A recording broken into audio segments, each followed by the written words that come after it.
buenas noches. Bienvenidos a su espacio Hablando con Elías. Hoy es martes y empezamos el día con una advertencia principalmente a las autoridades dominicanas. Haití, que todavía no sabemos si va a encontrar la manera de convertirse en un Estado que realmente podamos reconocer como tal, de que existen los derechos, de que se respetan las libertades, no acaba de salir de su crisis, acaba de destutanar, por decirlo en una palabra dura dominicana, a un primer ministro por intereses políticos para subir a uno de los hombres fuertes de Haití. Acaba de empezar un análisis de subir los aranceles con la República Dominicana. Ese es el vaticinio de una lucha empresarial que viene a ocupar ese mercado que es para la República Dominicana, un mercado muy importante de nuestra exportación. Parece que se empiezan a mover intereses que en un país desordenado, sin respeto de leyes, sin reglas de juego clara, es más probable que ellos logren aumentar los niveles de contrabando, que debe ser la finalidad. Porque en un estado fallido, como es el estado de Haití, en un país donde cualquiera hace lo que quiere, donde los arrestos son como le dé la gana a la policía, donde no hay un sistema judicial, donde no se ha implementado un proceso realmente democrático, y que ahora quieran venir a tratar el tema de aranceles, no es porque estén imitando a Trump, porque les faltaría mucho, más bien es porque están empezando a crear el mercado para poder crear el mercado negro dentro de los sistemas de exportación. Así que muy atentos las autoridades dominicanas, muy atento el empresariado dominicano.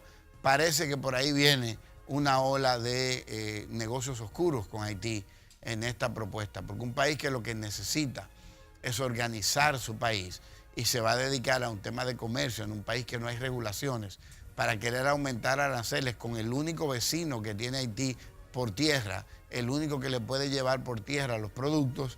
Entonces parece que, bueno, nunca han pensado realmente democráticamente, pero parece que ya estamos conociendo la peor etapa que se avecina de la República de Haití. Por otra parte, hay un hombre que se estuvo desplazando con 22 armas de fuego en una mochila en la avenida Duarte. Vamos a mirar un poquito este tema, es una advertencia también a las autoridades. No es solo que el hombre anduviera con 22 armas en la calle, es que ¿quién es este hombre que anda con 22 armas por la calle? ¿De dónde sacó 22 armas en un país que duró tantos años con la importación prohibida de armas? Y entonces ahora este vaquero aparece aquí en el país con 22 armas caminando por la avenida Duarte.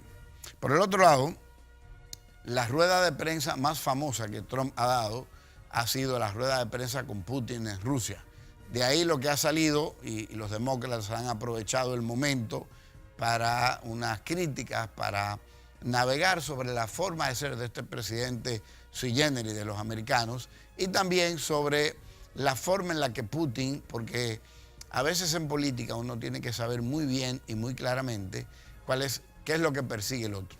Putin, que no sabía lo que decía, dijo que él quería que Trump ganara, sabiendo él que Trump tiene un proceso de investigación profunda ante la supuesta intervención de Rusia para que él ganara. Entonces Putin dice que él quería que Trump ganara, pero que él no hizo nada para que ganara. Eso es como echarle leña al fuego, y entonces todo el día de hoy las redes sociales, los demócratas principalmente en los Estados Unidos, que no acaban de aceptar la derrota que sufrieron de Trump de parte de Hillary, que a pesar de su arrogancia y su prepotencia, se pasó toda la campaña gozando la victoria, y el día de las elecciones le tocó gozar la derrota. Se parece a una gente que yo conozco que vive celebrando en la campaña que no hay quien le gane, que no hay quien le gane, y cuando Trump le ganó todavía no se han recuperado. Y entonces a partir de esta rueda de prensa con Putin en Rusia y las formas y las cosas que dijo Trump, pues ahí anda el mercado de los enemigos criticando y haciendo. Ahora yo quiero traer en ese mensaje un señalamiento de un gran líder de los Estados Unidos que no votó por Trump. Él decía: yo prefiero un presidente de Estados Unidos asegurándose de buscar algún nivel de relación con Rusia y evitando una guerra, que uno que utilice el ego y que pueda arriesgar la posibilidad de una guerra. No se puede permitir una guerra entre estas dos potencias nucleares, y hay que aplaudir esta intención del presidente Donald Trump y del presidente Putin de mantener algún nivel de relación para que el mundo pueda seguir en la paz que tiene. Porque hay alguna gente que cree que si se armara una guerra entre Trump entre Rusia y Estados Unidos, el mundo seguiría como tal y tú seguirías yendo al cine y te seguirías yendo de viaje, de vacaciones. Si se arma una guerra entre esos dos colosos, tú y yo no vamos para ningún lado, que la cosa va a cambiar notablemente y realmente. Finalmente, Emma acaba de recibir como la primera mujer en la UAS. Es un gran momento, es un momento histórico para toda esa universidad que durante años ha elegido hombres, pero empieza igualito que los hombres. Empezó diciendo, encontré un déficit en el primer día de su gestión, ya ella encontró un déficit de 426 millones de pesos y por ahí arranca igual que cualquier político. Y aquí me voy a la crítica de la juventud política de la República Dominicana. Si ustedes quieren sustituir las generaciones más avanzadas, no lo pueden hacer con las mismas estrategias y comportamientos y malas actitudes con que nos mantuvimos nuestras generaciones y las generaciones antes de nosotros. En la Cámara de Diputados la semana pasada, algunos legisladores de oposición quisieron aprovechar el momento de que les tocaba un previo para presentarle al país una supuesta acción ilegal por parte del gobierno del presidente Danilo Medina. Los previos en la Cámara de Diputados, y con esto quiero ilustrar un poco, primero no se responden, aunque ese día el diputado Camacho los respondió, se sintió agredido por la forma en que se hicieron, pero la estrategia de la oposición es que como los previos no se responden, es como que yo a usted lo acuso, pero usted no se puede defender.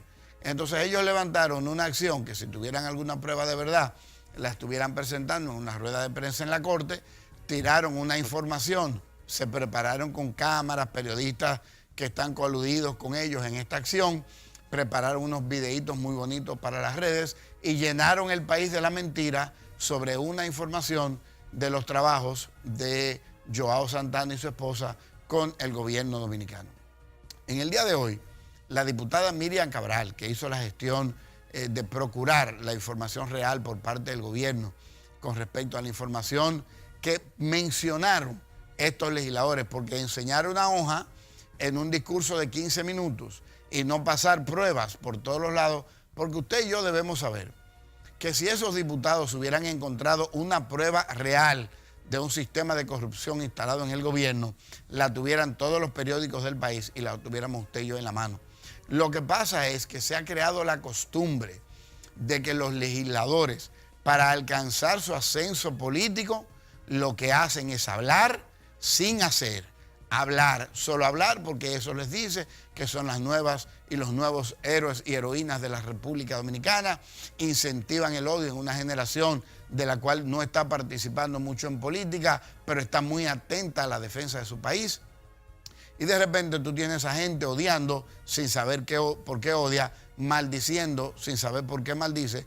Pero hoy la diputada Miriam Cabral, que es además miembro del comité político del PLD, se tomó la molestia de hacer la investigación en el gobierno sobre los pocos datos que estaban claros en la información que suministraron estos legisladores y se llevó una carta que se leyó en el Congreso donde está la respuesta puntual y no solo la respuesta puntual, además la propuesta del gobierno, que está transparente y a la orden de cualquier información que no haya quedado suficientemente clara para que entonces se acerquen y suministrarla. Con esto logramos evitar que el rumor, una mentira repetida de tantas veces, termina convirtiéndose en verdad en la mente de aquellos que le creen a la persona, pero no le creen a la información. Así que mi consejo para estas nuevas generaciones políticas es que cuando usted se vaya a plantar, a decir algo en contra de alguien, primero tenga buena cantidad de saliva para que trague seco y bien, y segundo tenga las pruebas reales, porque quien dice lo que no quiere, lo que no debe, escucha lo que no quiere. Y ahora nos vamos a ir para tener nuestra entrevista principal. Hoy va a estar con nosotros en la coproducción Alejandra, que ustedes la conocen muy bien, del equipo de los jueves, va a estar con nosotros porque tenemos a una joven, tenemos a Nerelisa con nosotros. Ella es mi sobrina, es hija de un hermano de mi esposa, pero ella tiene una historia interesante. Y yo quiero que tú estés bien atento. Si tienes hijos y estás viendo este programa, este es el momento de llamarlos, mientras vamos a unas recomendaciones comerciales, para que tú estés con nosotros en este rato que vamos a pasar junto a ella y escuches la visión de una joven que te va a impactar. Nos vemos en breve.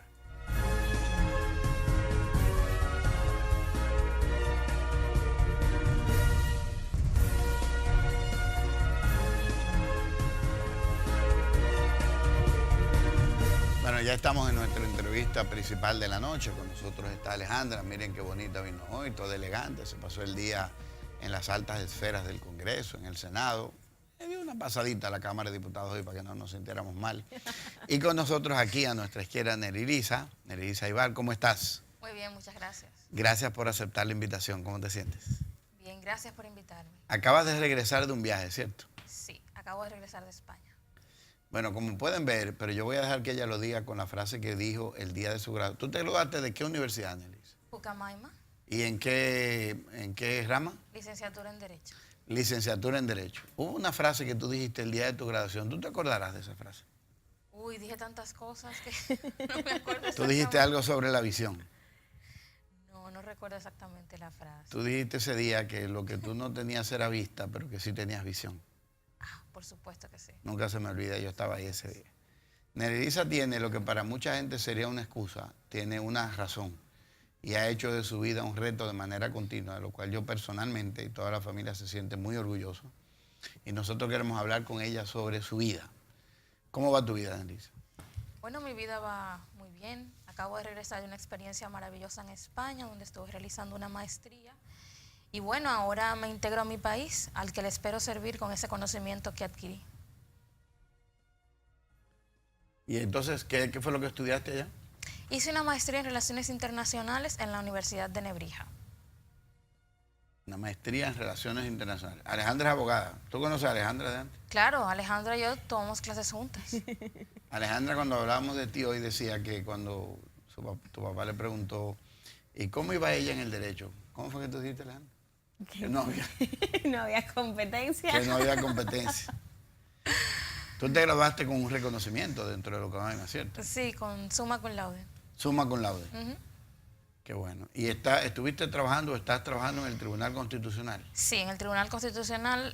Primero ingresé como pasante, fui la primera pasante del tribunal y posteriormente los magistrados decidieron fijarme y convertirme en relatora en el tribunal. ¿En relatora? Sí. Y para el que no sabe de derecho, ¿eso más o menos qué? Los relatores nos encargamos de elaborar el boletín jurisprudencial del Tribunal Constitucional, es decir, elaborar los análisis de las ideas principales de cada sentencia del tribunal para hacerlo más comprensible tanto para la comunidad jurídica como para el resto de la ciudadanía. Pero cabe destacar que Nerylisa no solamente tiene el título de magíster en esta maestría que acabas de terminar, sino que tienes otra también en Derecho Constitucional. Sí, de Derecho Constitucional y Libertades Fundamentales en la Universidad de la Sorbona. Así es. ¿Qué tienes? Sí. Mi madre. Estoy entre dos abogadas entonces. Así es. ¿Y cuáles son tus planes, Nerylisa?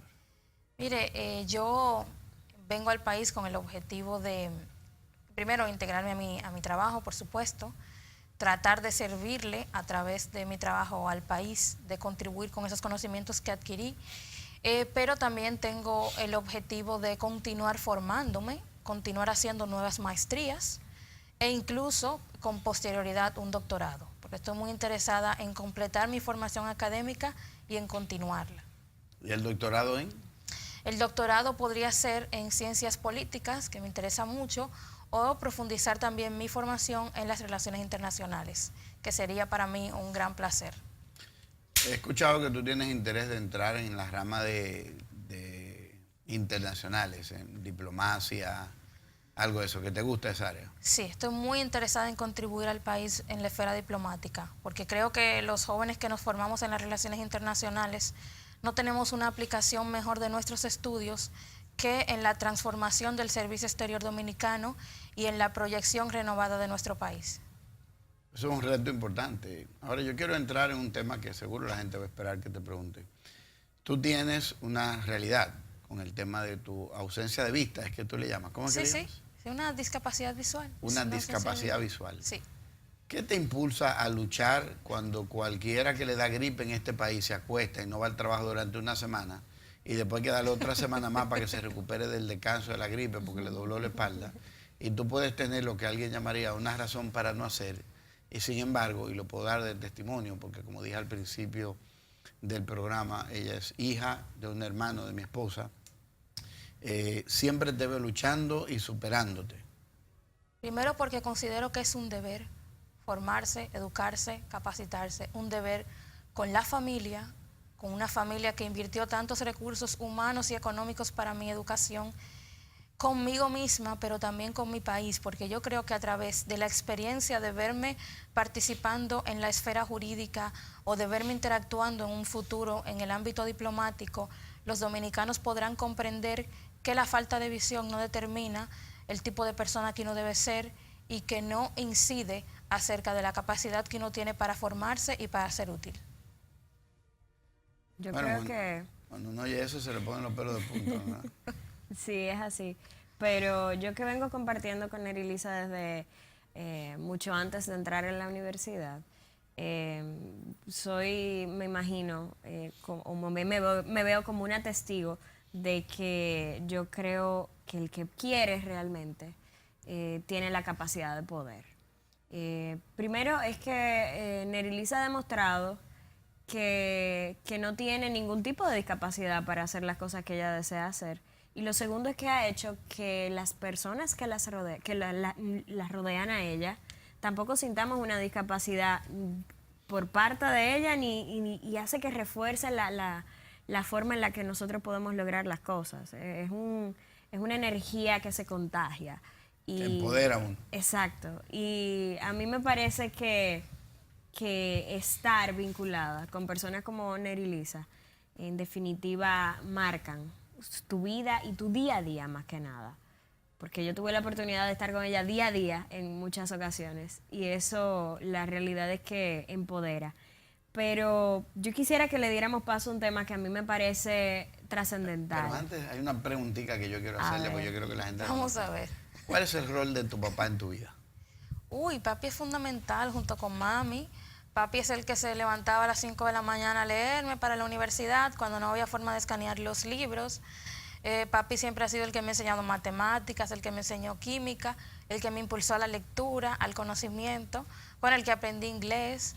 De hecho, mi papá se sentaba conmigo a dictarme palabra por palabra, deletrearme las letras en inglés para que yo pudiera escribirlas y así capacitarme en el idioma. Igual que mami, que también ha sido fundamental en el aprendizaje, y mi hermana, que siempre ha estado presente. Así que como ven, he tenido una familia absolutamente dedicada a mi estudio y lo más importante, y creo que lo que más les agradezco a ellos, es que nunca hicieron una distinción entre mis hermanos y yo. Si había que sancionarnos por alguna travesura, las sanciones eran similares a todos. Me criaron sin ser una persona con miedos, iba a los paseos del colegio, andaba en bicicleta con mis amigos, es decir, no había ninguna distinción por la cual yo tendría que sentirme inferior a los demás, y eso creo que tuvo mucho que ver en el desarrollo de una confianza y una seguridad en mí misma sobre todo. Tú hablas inglés también, ¿cierto? Sí, inglés también. Y la universidad, en la parte que estudiaste, Ucamaima, estudiaste con todo el mundo. Sí. No una universidad especial para personas con No, en discapacidad. absoluto, ni tampoco en el colegio. Estuve los primeros años en la entonces Escuela Nacional de Ciegos, que ya no existe, y luego me integré en un colegio regular, que es el Colegio Santa Teresita, y posteriormente en la universidad. Qué bueno. Ahora sí le damos a Alejandra la oportunidad de la pregunta. Bueno, mi pregunta iba por ahí, o más o menos no era una pregunta, era una especie de comentario para fomentar el diálogo que estamos teniendo aquí. Y es que evidentemente hay situaciones que para algunas personas es más complejo manejar que para otras, porque venimos hablando de discapacidades o de murallas que nos ponemos nosotros mismos para cumplir cosas. Y Nerilisa nos evidencia que la vista no es para ella, no ha sido para ella un obstáculo. Sin embargo, yo que estuve en muchas ocasiones cerca de ella, sí pude presenciar que hay situaciones que todavía nuestro país no ha sido preparado para poder integrar dentro de nuestra sociedad a personas con discapacidad. No solamente con discapacidad visual, estoy hablando de cualquier tipo, de una discapacidad motora o inclusive alguna enfermedad mental. Es algo en lo que yo creo que hemos dado pasos importantes. Está, por ejemplo, el tema de las personas con síndrome de Down, que ahora mismo están teniendo muchísima más aceptación. Pero bueno, ahí la Fundación Quiéreme Como Soy. así es, ha hecho un trabajo impresionante con esto. pero definitivamente cuando hablamos de discapacidades y nos acercamos a este tipo de uso del espacio, y hablo de la facilidad para caminar, para poder acceder a lugares, todavía nos falta mucho para llegar al Y óptimo. Nelilisa, en esa parte, ¿cómo te sientes o qué sientes que nos falta como país para que otras personas que tengan la realidad que hoy tú vives, cómo tú sientes al país? ¿Qué nos falta? Miren, República Dominicana es un país donde existe una excelente normativa en materia de discapacidad con la ley 5-13 sobre igualdad de las personas con discapacidad y con el reglamento que aprobó el Poder Ejecutivo hace unos años. Es un país donde el Ejecutivo estableció que no quería que continuara la política de conmiseración, sino que fomentara el desarrollo de las personas con discapacidad. Pero es un país donde todavía esas normas no han podido ser aplicadas de la manera correcta. ¿Por qué? Porque hay una resistencia de la sociedad, porque hay una incomprensión social frente al tema, porque lo que no se ve no existe. Esa es la percepción que la mayoría tiene. Como las personas con discapacidad por lo general se mantienen aisladas, tanto por una decisión personal, pero esencialmente por la actitud que la sociedad asume frente a ellos, entonces esto genera que la sociedad no los vea y que por lo tanto no comprenda la necesidad de adoptar las medidas necesarias para que estas personas se desarrollen. Cierto es que aquí hay una responsabilidad del Estado, que el Estado tiene que ser el garante del desarrollo de este colectivo y que tiene que poner todas las herramientas y todos los recursos humanos y económicos necesarios para garantizarlo. Pero también está el hecho de que nosotros como sociedad debemos comenzar a transformar nuestra mentalidad, pero que eso solamente podrá lograrse cuando estas organizaciones en materia de discapacidad, que han aportado ciertamente al país mucho, asuman el rol y la responsabilidad de visibilizar a su clase, de actuar en conjunto para defender sus derechos, de ir a acciones de amparo frente a los tribunales cuando sea necesario, para que de esa manera los tribunales, la justicia pueda intervenir en aquellos elementos específicos en los cuales se vulneran los derechos de las personas con discapacidad. Nosotros hemos hablado en otros programas, en unos bastante cercanos, sobre los temas municipales, pero también los temas de la ciudadanía. Y qué bueno que tú recalcas. Vamos a escuchar unos consejos comerciales. Ah, perfecto. Y regresamos para que entremos en el detalle.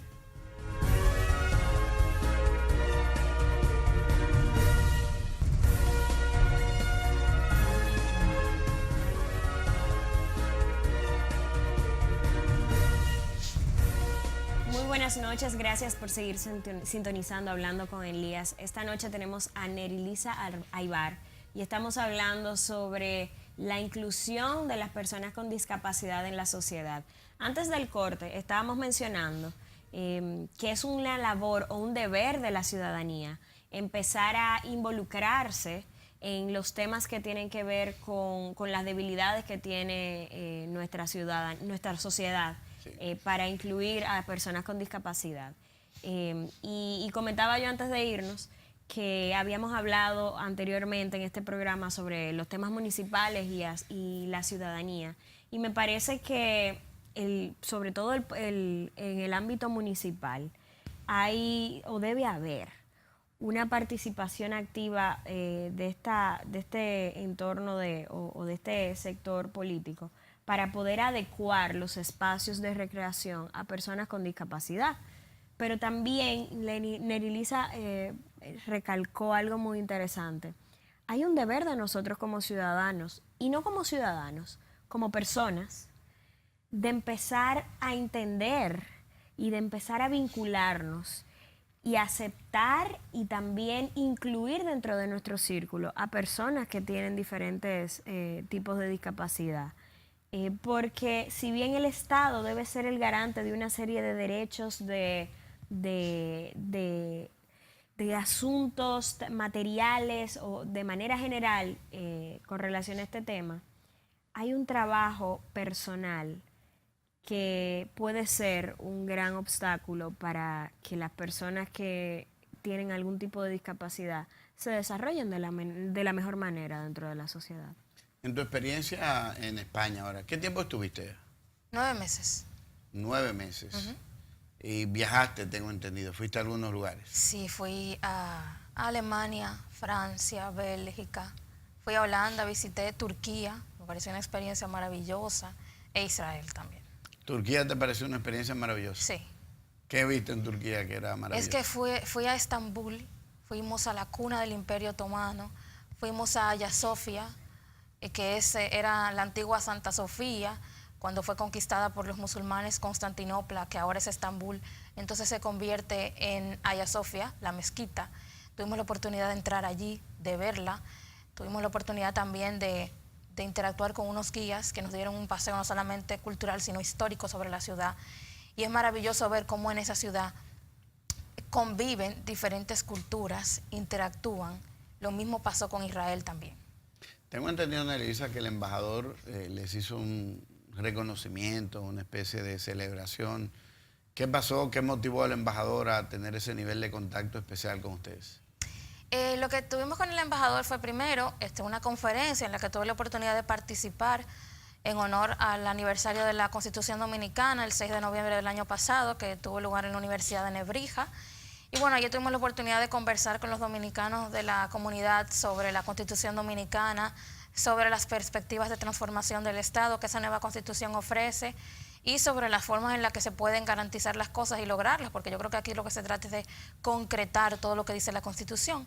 Y bueno, el embajador tuvo la deferencia de escogerme como invitada y también como conferencista, y tuve la oportunidad de contactar y de comunicarme con esos dominicanos, y ya luego nos recibió la embajada, una visita que hicimos, y por supuesto fue muy amable, cosa que desde aquí le agradecemos. ¿Cómo te fue en una experiencia que tuviste con un coronel que era tu maestro? Tu papá me estuvo contando con el tema histórico de los árabes y ese mundo. Mire, cuando se produjeron los atentados del 11 de septiembre de 2001, yo comencé a experimentar la necesidad de conocer a la cultura musulmana, de entender las razones que habían motivado a que unos jóvenes que tenían toda la vida por delante y que en muchos casos venían de una posición bastante acomodada, decidieran inmularse. A mí no me parecía que podía ser una banalidad eso, tenía que estar motivada por ideales. Por esa razón es que entonces cuando recibí ahora la clase sobre el mundo árabe, que era la que me daba el coronel Manuel González, director de la Escuela de Guerra de España, entonces tuve la oportunidad ya sí de intercambiar con un especialista en la materia acerca del origen de la cultura musulmana, acerca de las razones que motivan el accionar de todos esos jóvenes que en este momento están cometiendo atentados que nosotros hemos calificado como terroristas en Occidente. Yo quisiera saber un poquito sobre tu opinión y lo que tú entiendes que son retos para la República Dominicana tras haber sido elegida como parte del Consejo de Seguridad de las Naciones Unidas. Como sabemos, es un órgano que discute los temas básicamente de seguridad y defensa a nivel mundial y, en definitiva, el tema musulmán, el terrorismo y ese tipo de problemáticas que tiene el mundo actual siempre han sido asuntos que le conciernen al Consejo de Seguridad y que causan bastante emociones dentro del mismo. No solo porque son actos de terror, ¿no? Sino porque los componentes los países básicos, los que llamamos permanentes dentro del Consejo de Seguridad, son precisamente unos países bastante afectados con relación a este tipo de temática. ¿Cuáles tú crees que son estos retos que tenemos? Mira, República Dominicana es miembro fundador de las Naciones Unidas y tras más de 60 años de estar en las Naciones Unidas, es la primera vez que tiene la oportunidad de participar en el Consejo. Por lo tanto, yo creo que tenemos que ser muy sabios y muy sagaces en el uso y aprovechamiento de la oportunidad que se nos brinda. Nosotros vamos a ser el representante prácticamente de Latinoamérica en el Consejo. Por lo tanto, tenemos que ser la voz del continente frente a los problemas que nos afligen, frente a la pobreza, frente al subdesarrollo, frente, por supuesto, al crimen organizado, que son temas que de una manera u otra el Consejo aborda, porque el Consejo no solo aborda aquellos temas de visibilización pública, lo que ustedes ven en las pantallas de televisión, sino que también aborda temas tan importantes como esos. En cuanto al tema del terrorismo, aunque nuestro país pareciera estar lejano a esa realidad, tenemos que comprender que vivimos en un mundo que se encuentra interconectado, que formamos parte de una comunidad global y que por lo tanto tenemos la responsabilidad de fijar posiciones frente a estos temas. Creo también que es la oportunidad de que República Dominicana exhiba ante el mundo un servicio exterior profesional, un servicio exterior capaz de elaborar estrategias de conjunto, estrategias que podemos debatir no solamente con los demás miembros del Consejo, sino también con nuestros vecinos, y con vecinos me refiero a los miembros del continente americano que se encuentran en la Asamblea General, y podemos presentar propuestas con ese aval frente al Consejo de Seguridad que puedan hacer de nuestra gestión una gestión fundamental y una orientación para todos los que vengan tras nosotros. ¿Qué te opinas de esta situación que se está dando en Haití y cómo nosotros pudiésemos estar respondiendo de una manera propia dentro del Consejo y dentro de Naciones Unidas? Porque hasta ahora es una situación que es nueva, que viene, bueno, relativamente nueva, pero en los últimos... La crisis es nueva. La crisis, sí. Las últimas noticias, que son un poco más alarmantes que Sí, todo sí. lo que ha pasado en los últimos años. ¿No te parece a ti que es bastante curioso que seamos nosotros los que nos haya tocado estar en el Consejo de Seguridad en este preciso momento? Creo que a nosotros nos exige tener unas posturas y una política exterior que responda a este tipo de situaciones de emergencia que se están dando dentro de nuestro territorio. Dime tú. Nosotros tenemos a Haití, con quien hemos tenido nuestras diferencias históricas, causadas fundamentalmente por hechos históricos que no podemos negar. Ahora bien, la República Dominicana en esta isla ha sido, por la gracia de Dios y por la actuación de nuestra sociedad, quien dispone de mayores recursos y quien dispone de un mayor desarrollo. Por lo tanto, nosotros estamos llamados a organizar y a favorecer el desarrollo de Haití. Por supuesto, ese desarrollo tiene que ser favorecido en cuanto a límites perfectamente establecidos. Nosotros tenemos que convertirnos en una nación que gestione frente a las demás naciones del Consejo no solamente la presencia de las organizaciones de las Naciones Unidas que ofrecen ayuda humanitaria, sino también que podemos constituirnos quizás en un mediador, en un país que se convierta en un garante de condiciones distintas a esa población. Ahora bien, frente a la inmigración, porque yo estoy segura que los que nos están viendo están pensando en este momento en que esta crisis de Haití va a generar una ola migratoria hacia la República Dominicana. Probablemente sea cierto. Ahora bien, República Dominicana tiene que establecer sus límites, tiene que establecer frente a la comunidad internacional que va a hacer todo cuanto esté en sus manos para garantizar el mejoramiento de las condiciones de vida del pueblo haitiano, pero que al mismo tiempo va a hacer respetar su soberanía, y el respeto de su soberanía va a implicar, por supuesto, la deportación, pero una deportación humana, jamás masiva, de los inmigrantes. Creo que si nosotros seguimos esas dos bases, respeto de la soberanía nacional, pero a la misma vez garantía y fomento de proyectos de desarrollo en Haití y en particular en la frontera, estaremos haciendo un gran servicio, no solamente a nuestro país y a nuestros ciudadanos, sino también a los ciudadanos haitianos. Es así. Vamos a escuchar de nuevo recomendaciones comerciales, pero cuando regresemos, Nelly Lice, yo quiero tomar una parte donde tú decías que nosotros vamos a ser como la voz de América Latina en el Consejo de las Naciones Unidas a nivel de seguridad. Entonces yo quiero que tratemos ese tema al regreso ahora. Por supuesto.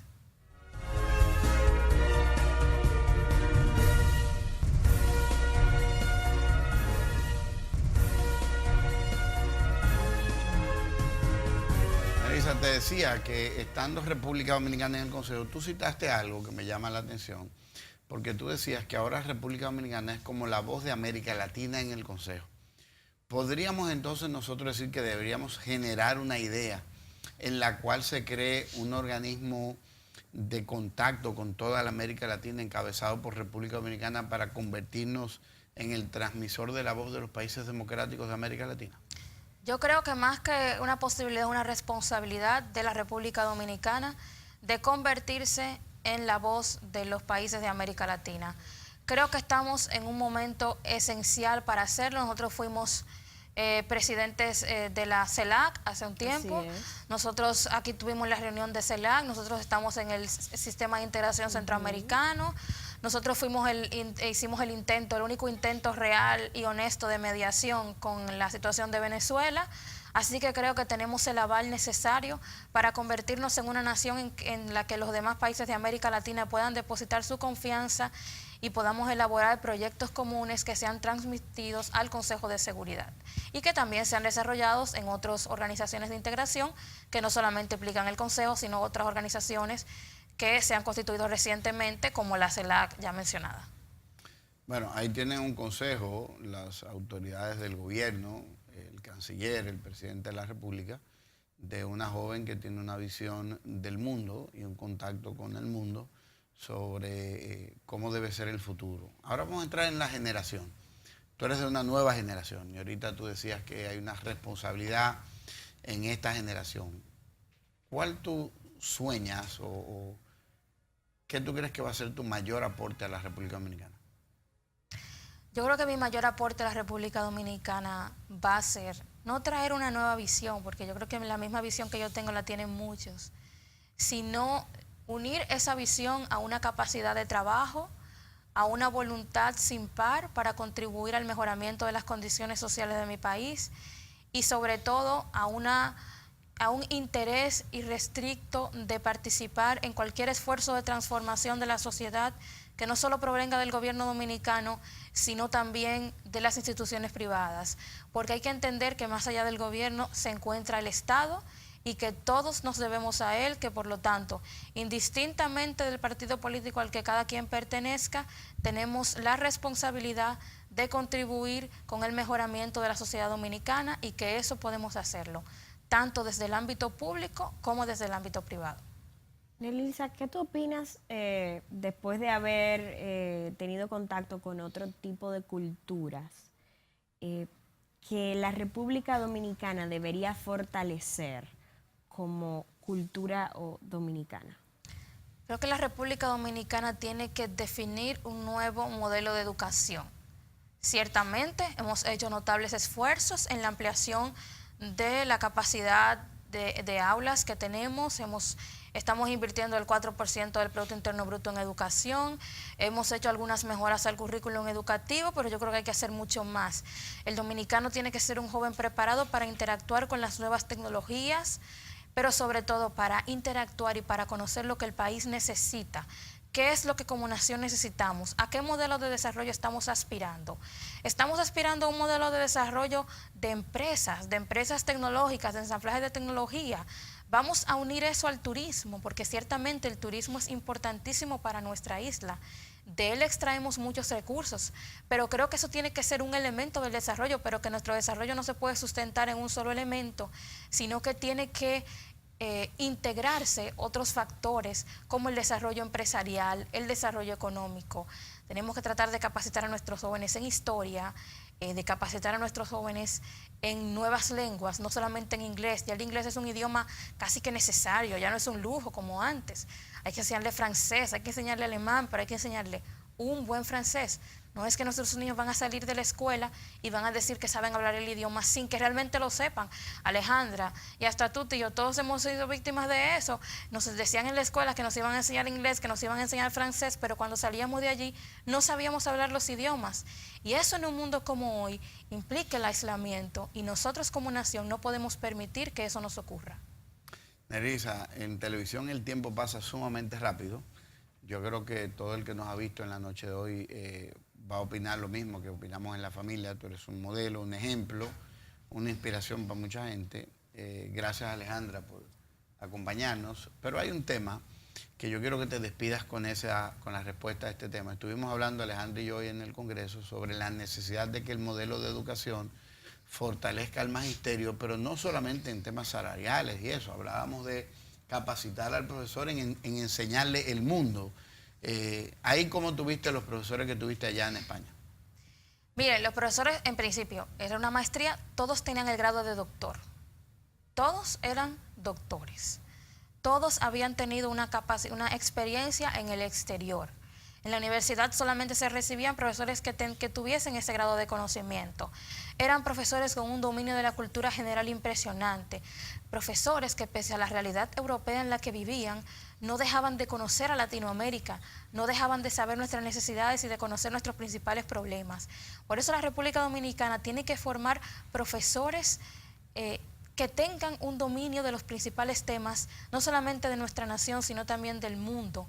Profesores versátiles, pero profesores que sean ciertamente bien recompensados, pero también objeto de las más duras evaluaciones posibles. República Dominicana tiene que tener el mejor profesorado posible y eso solamente podemos hacerlo con esfuerzo por parte primero del Estado Dominicano, pero también por parte de asociaciones como la de profesores. Muchas gracias, Ana Elisa. A ustedes muchísimas gracias por acompañarnos en la noche de hoy y mañana nos vemos en otra entrega. Bendiciones y muy buenas noches. Muchas gracias.